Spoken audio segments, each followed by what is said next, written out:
అలాగే కుంభరాశి వాళ్ళకి ఈ పరాభవనామ సంవత్సరం మొత్తం కూడా రాహు బలం లేదు. 2026 డిసెంబర్ 5 వరకు రాహువు కుంభరాశిలోనే ఉన్నాడు. దీనివల్ల అనారోగ్యం కంటే అనారోగ్య భావనలు ఎక్కువగా ఉంటాయి.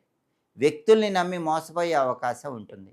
ఊహాలోకాల్లో విహరిస్తూ ఉండే అవకాశం ఉంది. ప్రాక్టికల్ లైఫ్ కాకుండా ఇమాజినరీ లైఫ్‌లో ఉండే అవకాశం ఉంటుంది. ఒక్కొక్కసారి నెగెటివ్ థింకింగ్ పెరిగిపోయే అవకాశం ఉంటుంది. ఎందుకంటే వాళ్ళ రాశిలోనే రాహువు సంచారం డిసెంబర్ 5 వరకు ఉంది. డిసెంబర్ 5 తర్వాత రాహువు 12వ స్థానంలోకొస్తాడు. అప్పటినుంచి శత్రువులు పెరుగుతారు. రహస్య శత్రువులు, వెన్నుపోటు పొడిచేవాళ్ళు పెరుగుతూ ఉంటారు.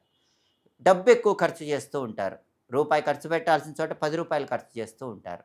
అలా 2027 ఏప్రిల్ 6 వరకు రాహువు వ్యతిరేకంగా ఉంటాడు. 2026 డిసెంబర్ 5 వరకేమో ఊహాలోకాల్లో విహరించడం, ప్రాక్టికల్ థింకింగ్ లేకపోవటం, నెగెటివ్ థింకింగ్ ఉండటం, అనారోగ్య భావనలు ఉండటం, అలా రాహువు ఇబ్బంది పెడతాడు.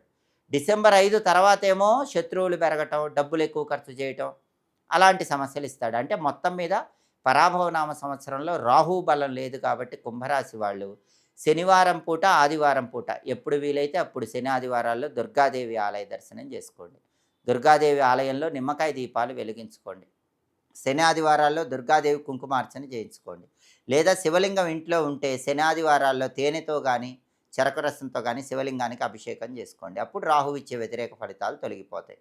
దుమ్ దుర్గాయే నమః అనే మంత్రాన్ని శని, ఆదివారాల్లో వీలైనన్ని సార్లు చదువుకోండి. అప్పుడు రాహువు ఇచ్చే వ్యతిరేక ఫలితాల నుంచి కుంభరాశి వాళ్ళు బయటపడొచ్చు.